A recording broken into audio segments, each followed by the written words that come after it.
Hey, what's going on, everybody? Welcome to the 23rd episode of the Bar and Restaurant Breakthroughs podcast, where we're going to talk about the new 180-20 LRVO formula.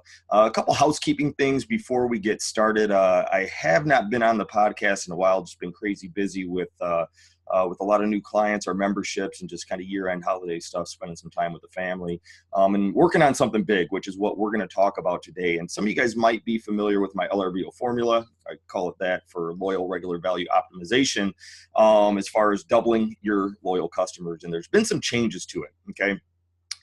And below this video, there's going to be links to the flow chart and also to the redone article or report, I should say, about loyal regular value optimization. And this is what I've been implementing into bars, restaurants for the last 7 years, what I implemented into my bar when I almost lost my bar to not having enough customers, not enough revenue coming through the door. But as technology, as the internet, as the world changes, there's new advancements, new media channels that are out there.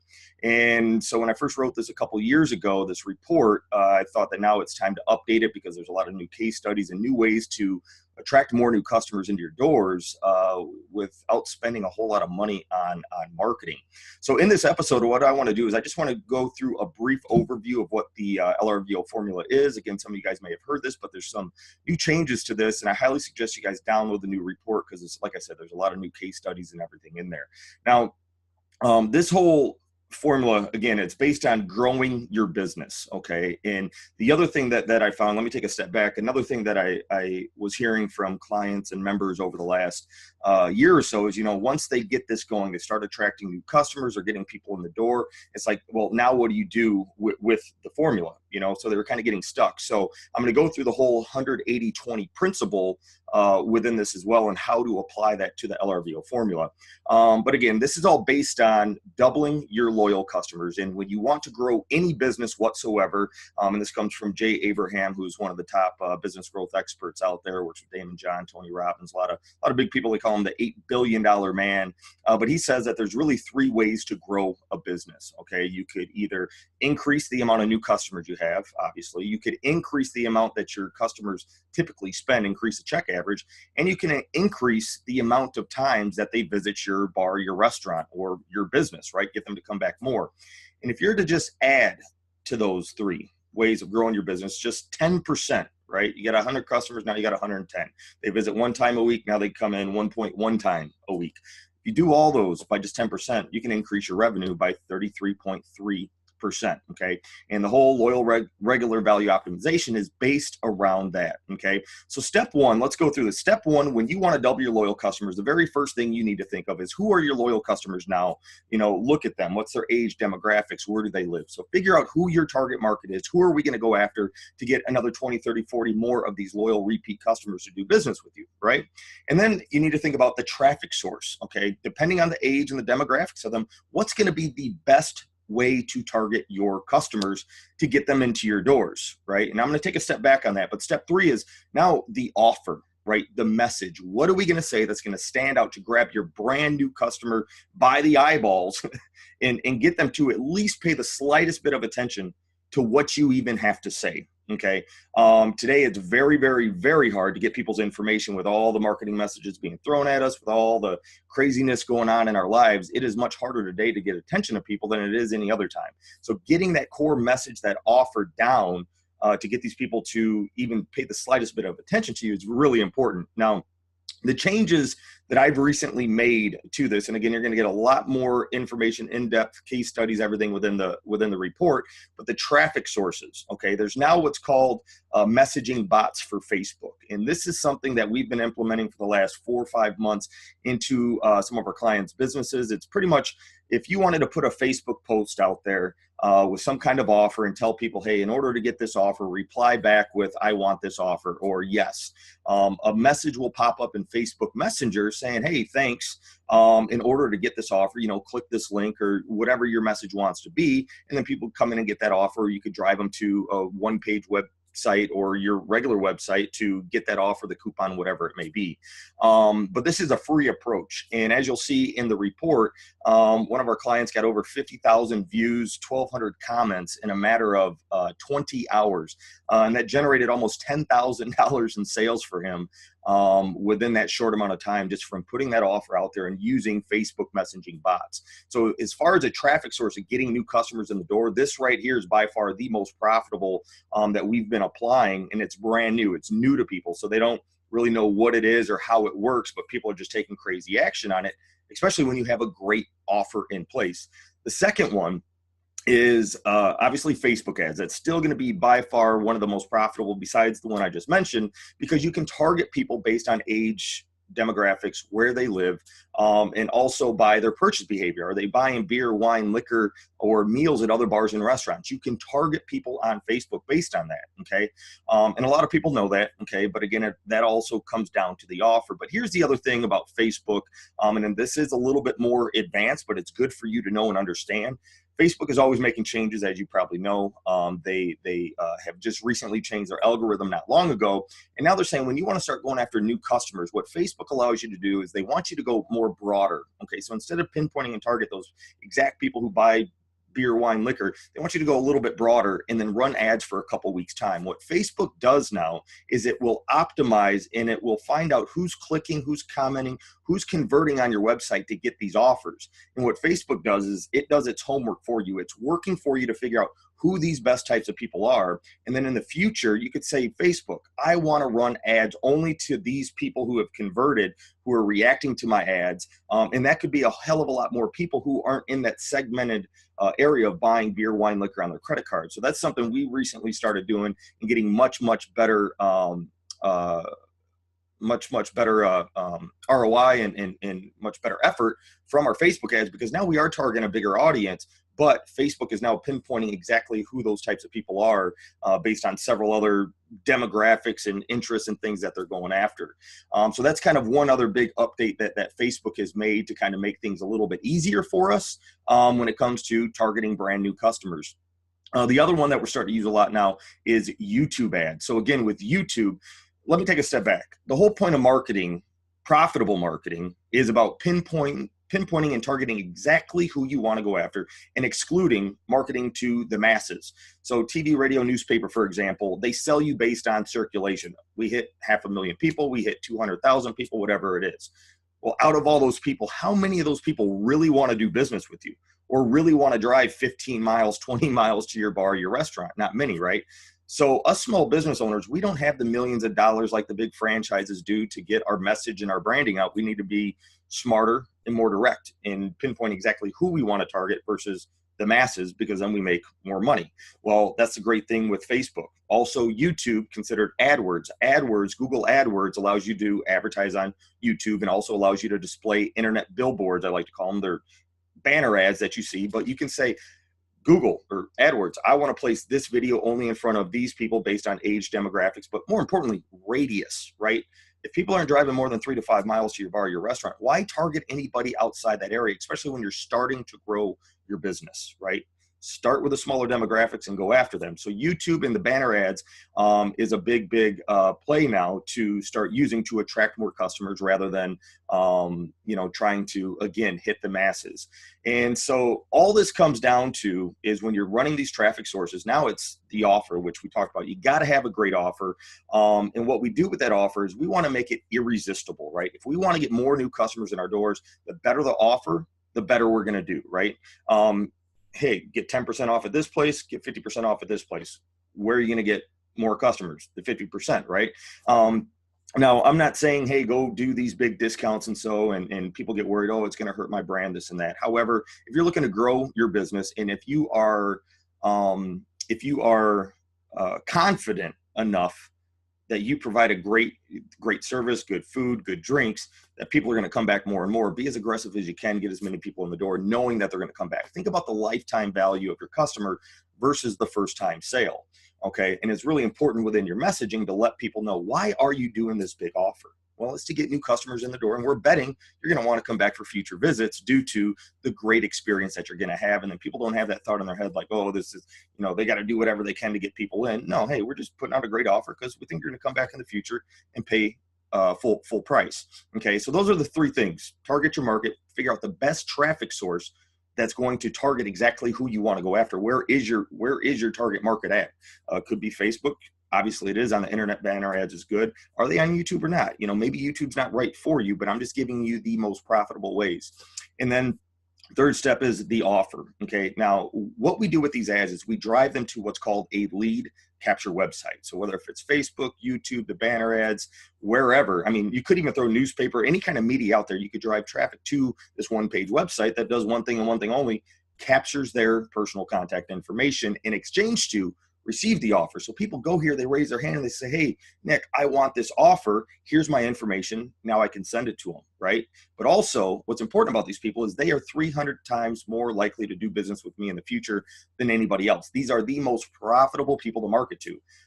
When I had spent my full day consultation with my very first marketing coach when I was, just about to go under, that was the big light bulb that went off in my head that he explained to me. He says, you need to, if you want to grow your business, focus on generating leads, get people to raise their hand, because if these people are expressing that they have at least the interest in doing business with you, you want to keep communicating with these people versus the masses, because you're going to get 3 times the amount of people walking in the door from that. Okay. Now, with that, there's another important part here that has changed over the last couple years, or that has started to become more popular and more known. Through Google, through Facebook, there's what's called pixels now. Okay, it's a piece of code that Facebook and Google give you to place on your website, or to place on your website your lead capture page.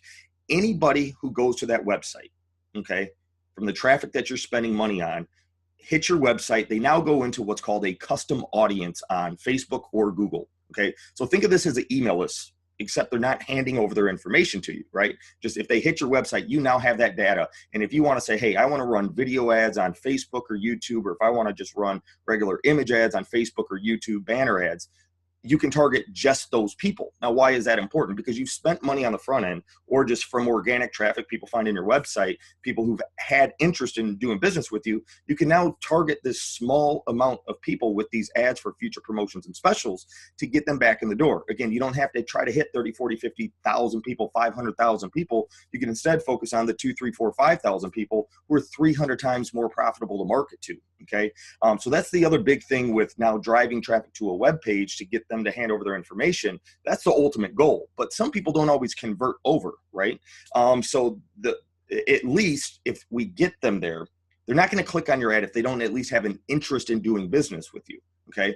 But now if they don't opt in, maybe right now is not the time. Maybe, the dog started barking, there's a guy at the door and they didn't finish, they got busy, they forgot about you. But they're going to see you in the future. They're going to see ads from you in the future and then get to come back in. But what this allows you to do is really what happens in step 5 of the LRVO formula. But I'll get to that in a second.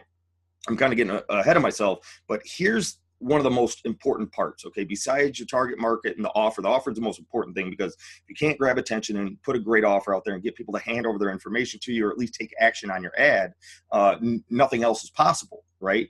But number 4 is this is where we deliver that offer to them. They've handed over their information. Step 4 is the new customer to loyal customer system. Okay. And this is your very first marketing message. I do email now. Okay. I used to do direct mail, but right away when they hand over their information, I send them an email. And I call this my cheers letter. So this is kind of like your very first communication with your customer. And if you have a core story, your message, your mission, whatever it is for your bar, your restaurant, the most important thing you want your market to know about you, your business, your brand, that's what you put in here. And the whole goal here is to wow them, right? And just make them feel, and also get personal, make them feel like they know you on a personal level. If you want to talk a little bit about your kids, whatever it is, but more importantly, you want to focus on them. Okay. The other thing that I do within this process a couple days later is I'll send out what I call my "Can I Get Your Opinion" campaign. I'll ask them, I'll say, hey, my business thrives on my customers. If it wasn't for them and pleasing them, I wouldn't have a business. Okay. My ultimate goal is to give my customers what they want. Do you mind giving me your opinion? Let me know what kind of specials, promotions, interactive promotions, or, what kind of food, drink specials would you like? And also I ask, why would you choose one bar or restaurant over another? Now, that's a really important question, because now you get the market telling you why they go to one place over the other. And when you know that, and when you can see 100, 200 people responding to this over 30 days, 60 days, which isn't hard to do by any means, now you really know what to use within your marketing message that's going to persuade these people to come in the door. Because again, marketing, when you're spending money on advertising, the whole goal is to make money back, to make a profit. Well, that all comes down to persuasion. If your marketing is not persuasive, you're not going to get people in the door, right? So your marketing has to be persuasive, and that's what you want to kind of happen with your ads. What are you going to say to get this person to choose you over your competition, right? And so asking this question is going to give you a lot of that valuable feedback from your market who's already said, hey, I'm interested in doing business with you, for what you could place in your ads. Now, the other thing that this does is these very first few communications that you have with your email list, is people are opting in to get your offer. These emails aren't saying anything about my specials or promotions, right? They're focusing on them, on the customer, building a relationship with them. And hey, what can we do to serve you better? Versus what every other bar or restaurant owner is doing is, hey, here's our specials, here's our promotions, come in and see us, pull out your wallet, spend some money with us. That's what happens. But when you can when you can build a personal connection with these people, stand out in their minds, that's going to last forever. Now, here's the other important thing. We all don't run perfect bar restaurant businesses, right? There's flaws that we have. Sometimes a meal's cooked wrong. Sometimes service is slow. Sometimes a waitress just broke up with her boyfriend and gives a shitty attitude to somebody. It happens, right? Nothing's perfect. Well, there's going to be new customers who come in and get that bad experience, right? So one thing I always mention within that very, very first cheers letter message is I say, hey, we're not perfect. Sometimes there's mistakes. It's very rare that it happens, but with a bunch of cooks and servers and bartenders and so on, there's mistakes that happen from time to time. But again, it's really rare. But if you are ever to come in, John, for example, and have a bad experience, I want to know about it so I can fix it. Because if I don't know about these things, I can't fix this. And my whole goal is to give a great experience. So please keep that in mind and let me know. To this day, I get 2 to 3 emails from both bars. Not both bars, but combined from both bars, from people reaching out. Nick, came in, service was kind of slow. Hey, just want to give you a heads up. Your bartender was back there on the phone or back behind the bar on her cell phone for like 10 minutes, didn't talk to anybody. People are like letting me know this stuff. Why? Because of this very first message. And what this does is it stops people from going out on social media talking shit about you, because they know that the owner actually cares and wants to know about these things and wants to fix it. I'll always respond back, thanks for letting me know. Let me get your next meal. Let me get you a $10 gift card. Let me send you something. I always try to offer something depending on the situation that happened. 9 out of 10 times they say, don't worry about it. I get it. I understand the business. Well, the only reason why they're saying that is from this very first, few communications that I have with them through email that pretty much happens on autopilot when you have a, autoresponder thing with MailChimp or, any of the other ones that are out there. But that's the other important thing about this is like you're building that connection, but also if people do come in and have a bad experience, they're going to remember. And I'm not saying 100% of them, okay, but even at least half, okay, we'll remember and give you another shot, okay? And so that's step 4, and that's important. That's why we see, when you read this report and you see that, 200, 300, 400 people walking in the doors, these guys doing $8,000, $10,000 in sales in the very first week of running this ManyChat promotion or even Facebook ads on Facebook, it all comes down from these very 4 first things. Right market, right traffic source, the right offer that gets them to raise their hand, and then number 4, building that relationship and getting people to like you and trust you before they ever walk into your doors. People sign up for shit all the time and they never use it, right? But if you could build something, relationship with them, send them a couple reminders to get in and use it before it expires, that's how we get these kind of redemptions, and that's what's so important. And then step 5 is, and this is where I want to step back to the whole 180-20 formula. Okay, I'm sure you've heard about the 80-20 formula, the Pareto principle, where they say, pretty much they say 20% or 80. What is it? 80% of your income comes from 20% of or sales, I should say, comes from 20% of your customers. And it's a whole 80-20 input output. And so with this, when you're really trying to grow, scale your business, I say put 100% of your time, energy, effort into the very first 3 parts of the LRVO formula, which is really just driving traffic, targeting new customers. Put everything you have out there and invest into your new customers, whether if it's Facebook, YouTube, or using multiple ones. The great thing about these digital strategies these days is it tells you the reach. It tells you how many people you could hit based on the demographics you want to go after. And then over 30, 60 days time, it's going to show you, after a few days of running this, it shows you how many people you've actually reached within that audience, how many times they've seen your ads. After they've seen your ads 2-3 times, now it's time to kind of cut that out. But after you've like in a local market, there's only so many people you can hit. If you're in a town of 100,000 people and you're running ads through Facebook, Instagram, YouTube, right? There's only so many people you could hit. Eventually you have to stop that and pull back, or you're going to be wasting your money. There's only so many people who actually have an interest in doing business with you. So my whole theory is, once you've hit the maxes, once you've maxed out as many people as you can hit with your offer, they've hit your website, they've opted in, whatever it is, now you move to 80-20. Now you spend 80% of your time and energy focusing on remarketing to the people who've handed over their information to you, or at least hit your website. Email marketing is pretty much free for what we pay for it. Text message marketing is extremely cheap. I mean, we pay less than a penny per text. And then you could also run retargeting banner ads. You could also say, hey, run these video ads only to people on Facebook. Run these ads only to, or these video ads only to people on Facebook or YouTube, based on the custom audiences we built. And that's the customer return path. That's step 5. This is where the money is made. This is where we turn the new customers into long-term loyal repeat customers, where we could focus on the smaller demographics of people who've expressed interest in us, in our business, handed their information to us, or have done business with us, and just focus on them when we launch a new promotion or whatever it may be. And as you'll see in the report, why people get, you know, a 68% increase in sales for a specific promotion, or 101 like AJ, you'll read about him. It's because of using the customer return path, using the people's contact information to reach back out to them to get them back in the door. And then we take 20% of our time and still leave these other campaigns up and running on Facebook, on YouTube, through AdWords, but maybe we'll change up the offer, but we'll only target the people who we have not, you know, done business with, who we haven't received their information from. Okay. And so that's where the whole 80-20 comes into play.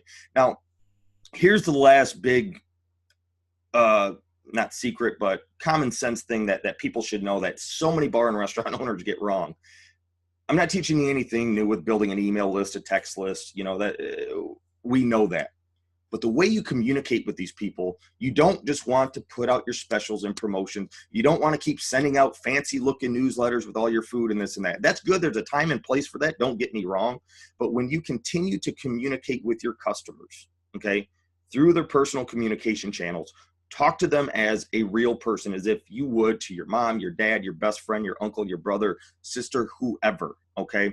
Talk to them one-to-one. Write your emails. And I always say send one email a week, okay? And at the very beginning of those emails, put 2-3 sentences in there. Little greeting, maybe what you did over the weekend, what you have going on this week, something about your personal life. You want people to feel like they know you on a personal level, even if they've never met you, okay? And I mean in every single email. Let people in on knowing what's going on in your life, because people do business with people who they like and trust, okay? And think about it this way. I use this in my presentations all the time. You're sitting in front of a room, standing in front of a room, and you got an aisle, and then you got 2 sides. 50 people over here, friends and family. 50 people over here may have heard of you but don't really know you, or know what you do, never been to your business. You tell people about this new promotion coming up next Thursday, what you're going to be doing, the great experience it's going to be. Which group of the 50 is going to have more people come? Friends and family, or the people who don't really know you? The friends and family, right? So focus your marketing, when you're remarketing these people, on building those connections, and you're going to do much, much better with your with your marketing. So that's what I wanted to leave you guys off with. And kind of the big points here to take away is, number one, I mean, you're going to get a lot more from that report with the case studies and examples inside of there. But with technology and everything advancing, is this stuff easy and simple to understand? Hell no. It's hard. This business is hard. If you're not willing to sacrifice the time to learn, the time to, invest in yourself and to better your business and figure out more profitable ways to get new customers in the door, you should not be in this business. I can't tell you how many people I've talked to, oh, this is hard. They give up, right? They want the easy route out. They want to take that magic pill that you swallow and boom, the place is busy. That shit is not, it's not real. Okay. So today, if you're trying to grow and scale your business, you have to learn the new ways that technology is advancing, and how we're able to communicate with our customers, and how we're able to place advertisements, and also how to advertise, how to talk to your customers or potential customers and get their attention. Your big logo at the top is not going to grab their attention. Okay. Put a great benefit-driven headline, a curiosity-driven headline, something that's going to stop them and get them to consume the rest of your message. Put a great offer out there, get them to opt in, get their information. Don't think about the first time sale. Get aggressive on the front end, but explain why you're being aggressive as well. Okay. So that's it for this episode. We'll see you on the next one. And again, download that report. I think you guys will get a lot of value from it, and we'll see you on the next episode.